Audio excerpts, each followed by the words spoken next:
বন্ধুসকল welcome to my YouTube channel Assam career update. আজি পুনৰ আপোনালোকৰ বহুত ভাল খবৰ আহি গ'ল। NSM বিভাগৰ ফালৰ পৰা নতুনকৈ চাকৰি আহি গ'ল। মেল ফিমেল সকলোৱে আবেদনসমূহ কৰিব পাৰিব। 10 পাছ হওক 12 পাছ হওক ডিগ্ৰী পাছ হওক সকলোৱে আবেদন কৰিব পাৰিব। গ্ৰেড 3 হওক গ্ৰেড 4 হওক সকলোৱে আবেদনসমূহ কৰিব পাৰিব। অসমৰ সকলোৰে বাবে চাকৰি আহিছে। কেনেদৰে আবেদনসমূহ কৰিব পাৰিব, কোনটো পদৰ ক্ষেত্ৰত কিমানকৈ অৰ্হতা বিচাৰিছে, এজ ক্ৰাইটেৰিয়া বিচাৰিছে, সিলেকশ্যন প্ৰচিডিউৰ কিমান বিচাৰিছে, সকলোখিনি কথা এই ভিডিঅ'ৰ যোগে আলোচনা কৰা হ'ব। সো যদি আপোনালোকে ভিডিঅ'টো ভাল পায় ভিডিঅ'টো লাইক কৰিব পাৰে, লগতে চেনেলটো সাবস্ক্ৰাইব কৰি দিব পাৰে। এনেকুৱা ভিডিঅ'সমূহ প্ৰতিদিনে পাই থাকিব আৰু আমাৰ হোৱাটছআপ চেনেল ভিডিঅ' ডেছক্ৰিপশ্যনত দিয়া আছে, তাত গৈ ফ'ল'টো কৰি ল'ব পাৰে। তেতিয়া আপোনালোকে ডেইলি জবৰ আপডেটসমূহ পাই থাকিব পাৰিব। আৰু ভিডিঅ'টো যিমান পাৰে সিমান বন্ধু শ্বেয়াৰ কৰি দিয়ক আৰু প্ৰতিদিনে ডেইলি জবৰ আপডেটসমূহ পাবলৈ আমাৰ চেনেলটো সাবস্ক্ৰাইব কৰি ল'ব পাৰে। আহক আজি ভিডিঅ'টো আৰম্ভ কৰোঁ। ইয়াত আপোনালোকে দেখিব পাৰিছে NSM বিভাগৰ ফালৰ পৰা ভেকেঞ্চি মুকলি কৰিছে। 2025 বৰ্ষৰ কাৰণে ডাঙৰ ৰিক্ৰুইটমেণ্ট আহি গৈছে। প্ৰায় 1479টা ভেকেঞ্চি মুকলি কৰিছে। মানে 10 পাছ 12 পাছ গ্ৰেজুৱেশ্যন সকলোৰে আপোনালোকে ভেকেঞ্চি দেখিবলৈ পাব। সো যদি আপোনালোকে ইণ্টাৰেষ্টেড হয় বা যদি আপোনালোকে আবেদনসমূহ কৰিম বুলি ভাবিছে, তেন্তে ভেকেঞ্চিকেইটাৰ ক্ষেত্ৰত আবেদনসমূহ কৰি ল'ব পাৰিব। আপোনালোকৰ বাবে ডাঙৰ সুযোগ, এটা সুবিধা আহিছে। সুযোগ আৰু সুবিধাটো আপোনালোকে গ্ৰহণ কৰিব পাৰে। NSM বিভাগৰ ফালত যদি আপোনালোকে চাকৰি কৰিম বুলি ভাবি আছে, তেন্তে ভেকেঞ্চিকেইটাৰ ক্ষেত্ৰত আবেদনসমূহ কৰি ল'ব পাৰিব। ইয়াৰ ডিটেইলছখিনি আপোনালোকে ধুনীয়াকৈ দেখিব পাৰিছে। NSM বিভাগৰ ফালৰ পৰা ভেকেঞ্চিখিনি আহিছে কৈছে। আপোনালোকৰ এটা ভাল সুযোগ সুবিধা আপোনালোকৰ বাবে আহিছে।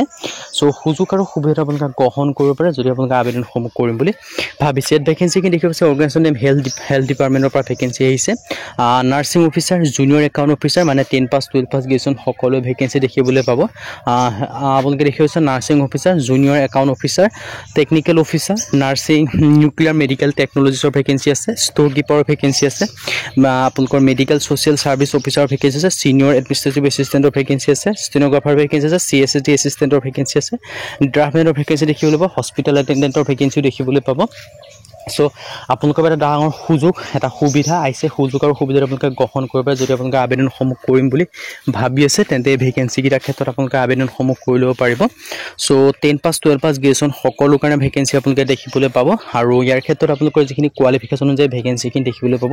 NSM বিভাগ মই আপোনালোকৰ ভিডিঅ'টো আগবঢ়াৰ আগতে আৰু এটা ডিটেইলছ আপোনালোকক আপডেট কৰাই দিছোঁ, যাতে আপোনালোকে নেভাবিব যে এইখিনি ভেকেঞ্চি অনলি আছামৰ কাৰণে হয় বুলি। এইখিনি ভেকেঞ্চি অনলি আছামৰ কাৰণে নহয়। এই ভেকেঞ্চিখিনি হৈছে অল অভাৰ ইণ্ডিয়াৰ ভেকেঞ্চি হয়। সো আপোনালোকে যদি এপ্লাই কৰে, আপোনালোকে অল অভাৰ ইণ্ডিয়া লেভেলত আপোনালোকে কম্পিটিশ্যন কৰিব লাগিব। সো আপোনালোকৰ এটা ভাল সুযোগ হয় NSM বিভাগত যদি আপোনালোকে আবেদনসমূহ কৰিম বুলি ভাবিছে। আৰু হু কেন এপ্লাই যদি ক'ব যাওঁ, অল অভাৰ ইণ্ডিয়া কেন্দ্ৰে আবেদন কৰিব পাৰিব। মেল হওক ফিমেল হওক সকলোৱে আবেদনসমূহ কৰি ল'ব পাৰিব। এটা ডাঙৰ সুযোগ আৰু এটা সুবিধা আহিছে। সুযোগ আৰু সুবিধাটো গ্ৰহণ কৰিব পাৰে। মিনিমাম এজ 18 বছৰ, মেক্সিমাম আপোনালোকে 40 বছৰলৈকে পাৰিব।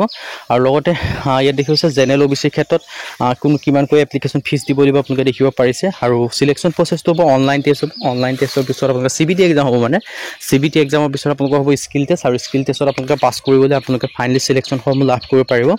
আৰু এডুকেশ্যন কোৱালিফিকেশ্যনো মই আপোনালোকক আগতেও জনাইছোঁ, 10 পাছ 12 পাছ গ্ৰেজুৱেশ্যন, মানে 10 পাছ কৰিলে আবেদন কৰিব পাৰিব। যদি আপোনালোকে 12 পাছ কৰিছে তেতিয়াও আবেদন কৰিব পাৰিব। নাইবা যদি আপোনালোকে গ্ৰেজুৱেশ্যন পাছ কৰিছে তেতিয়াও আপোনালোকে আবেদনসমূহ কৰি ল'ব পাৰিব। আপোনালোকৰ এটা ডাঙৰ সুযোগ, এটা সুবিধা আহিছে। সুযোগ আৰু সুবিধাটো আপোনালোকে গ্ৰহণ কৰিব পাৰে। সো যদি আপোনালোকে ইণ্টাৰেষ্টেড হয়, ইলিজিবল হয়, আপোনালোকে আবেদনসমূহ কৰি ল'ব পাৰিব। ইয়াৰ ডিটেইলছখিনি আপোনালোকে দেখিব পাৰিছে। ইম্পৰ্টেণ্ট ডকুমেণ্টছৰ ক্ষেত্ৰত passport size photograph, signature, Aadhaar card, education certificate, caste certificate, হিজ প্ৰুফ, হাউ টু এপ্লাই, ইয়াৰ ডিটেইলছখিনি দেখিব পাৰিছে। সো এইখিনি ডিটেইলছ চাই মেলি আপোনালোকে আবেদনসমূহ কৰি ল'ব পাৰিব। আপোনালোকৰ বাবে ডাঙৰ সুযোগ সুবিধা আহিছে। সুযোগ আৰু সুবিধা আপোনালোকে গ্ৰহণ কৰিব পাৰে।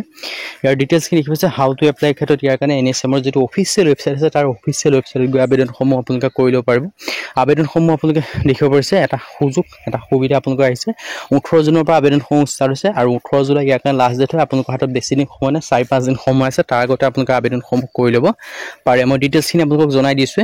মই আকৌ এবাৰ আপোনালোকক ডিটেইলছখিনি জনাই দিম, যাতে আপোনালোকে সকলোখিনি আপডেট আপোনালোকে ভালদৰে লাভ কৰিব পাৰে। ইয়াত আপোনালোকে ডিটেইলছখিনি দেখিব পাৰিছে। সো যদি আপোনালোকে ইণ্টাৰেষ্টেড হয়, আপোনালোকে আবেদনসমূহ কৰি ল'ব পাৰিব। NSM বিভাগৰ ফালৰ পৰা ডাঙৰ ৰিক্ৰুইটমেণ্ট মুকলি কৰি দিছে।